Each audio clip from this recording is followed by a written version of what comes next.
کہ جس قسم کی خوفناکی اس جنگ کے حوالے سے اب تک ٹی وی اسکرین کے ذریعے عوام تک دنیا کے یعنی جہاں جہاں بھی لوگ بستے ہیں وہاں تک پہنچ چکی ہیں، اس کے لیے یہ کافی ہے کہ کون زیادتی کر رہا ہے، کون ظلم کر رہا ہے اور کون مظلوم ہے، یہ طے کرنا بہت آسان ہے۔ اس کے خلاف جو آوازیں اٹھ رہی ہیں جس کا تذکرہ آپ نے کیا ہے، یقینی طور پر ابھی عالمی کانشس جو ہے وہ اپنی آخری ہچکی نہیں لی، اس نے ابھی اس میں تھوڑی بہت جان باقی ہے، جس کے مظاہر ہم نے مسلم ممالک میں جو مظاہرے ہوئے ہیں اس کو تو چھوڑ دیجئے، لیکن جو ویسٹرن اور خاص طور سے جو یعنی امریکہ اور اس کے ہواری ملک ہیں جو اسرائیل کے پیچھے دل و جان سے اپنا سب کچھ گنوانے پر آمادہ ہیں،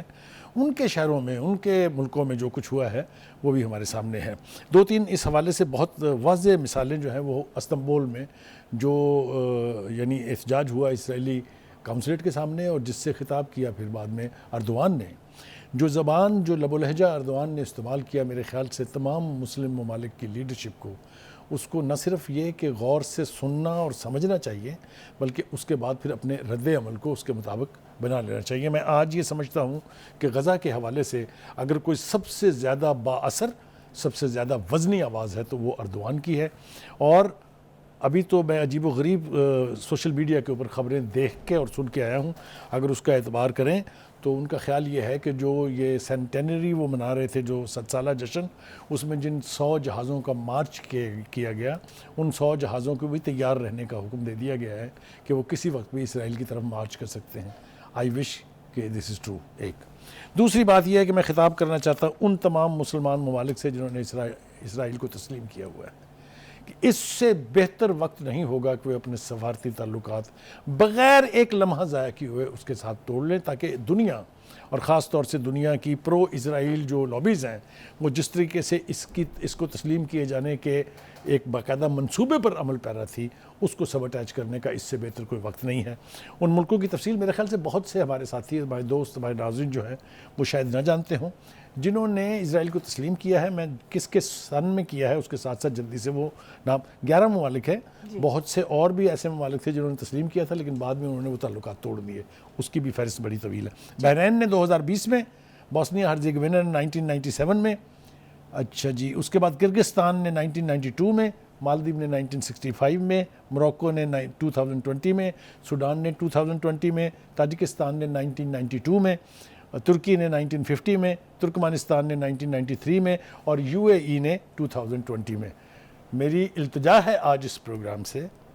کہ یہ تمام رہنما جو ان ممالک کے ہیں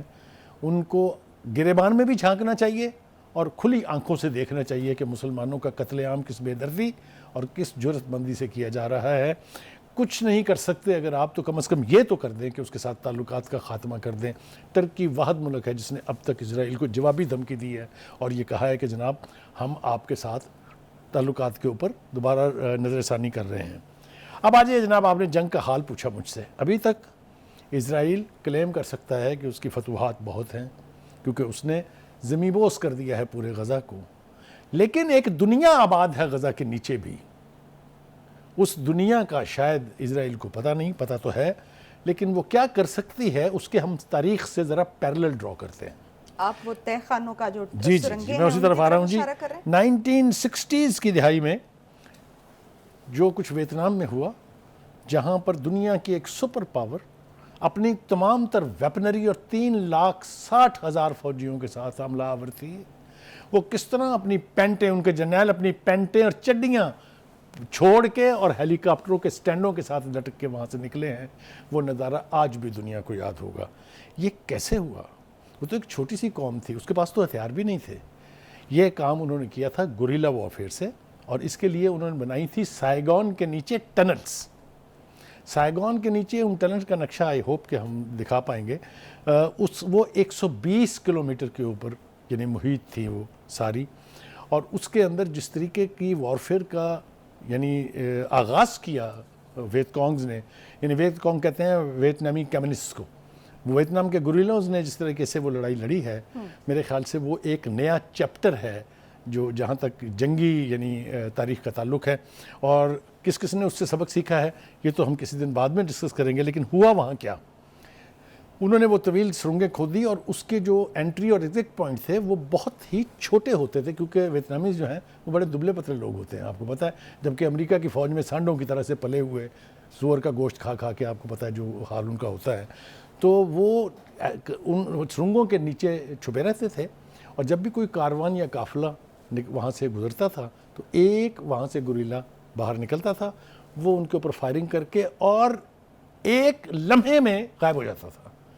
وہ باقی کے جو لوگ تھے اس کو چیز کرتے تھے، کہیں کوئی جگہ ہی نہیں ملتی تھی۔ جب یہ ایک چھوٹا سا سوراخ وہ دیکھتے تھے تو 3-4 فٹ نیچے سے زیادہ آگے وہ دیکھ نہیں سکتے تھے، نہ اس میں وہ گھس سکتے تھے۔ ایک طویل عرصہ لگا انہیں معلوم کرنے میں یہ کہ یہ اصل میں تھا کیا، اس کے اوپر باقاعدہ پھر بعد میں ریسرچ ہوئی ہیں۔ صحیح۔ اس کے لیے انہوں نے پھر ایک پوری فورس تیار کی امریکہ نے،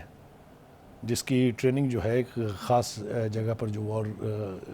جن کی ٹریننگ ان کے اگینسٹ کی ان کے لیے ہوئی، ان کو انہوں نے کہا کہ یہ ٹنل ریٹس ہیں،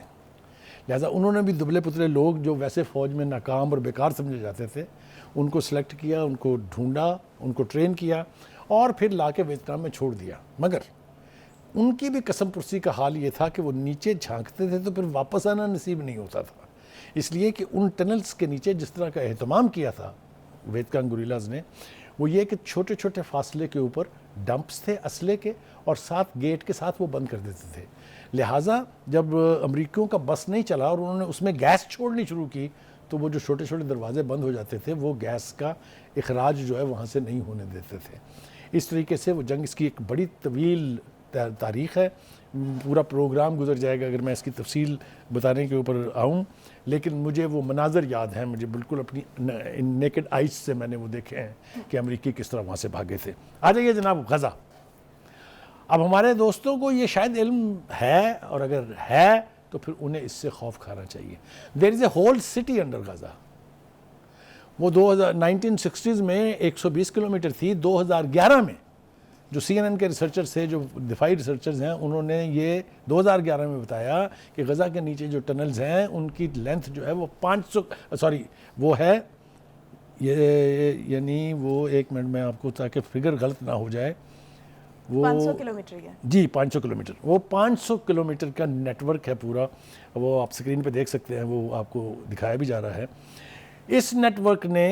اور اربن وارفیئر، یہ ایک دوسری طرح کی لڑائی ہے، ایک سرنگوں کی لڑائی ٹنلز کی، اور دوسری اربن وارفیئر کی، جب آپ بمباری کر کے شہر تو برباد کر دیتے ہیں لیکن اس کے بچے کھچے مکانوں میں، اس کی گلیوں میں، اس کے چوراہوں میں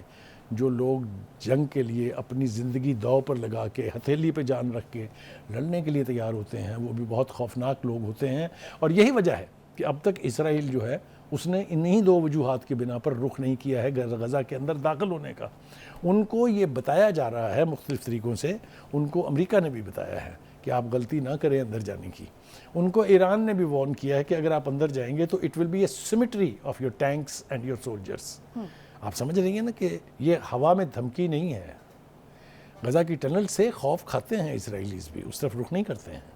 تو میں یہ ساری باتیں اس لیے کہہ رہا ہوں کہ حماس کو ختم کرنے کی جو خواہش ہے وہ تو اپنی جگہ،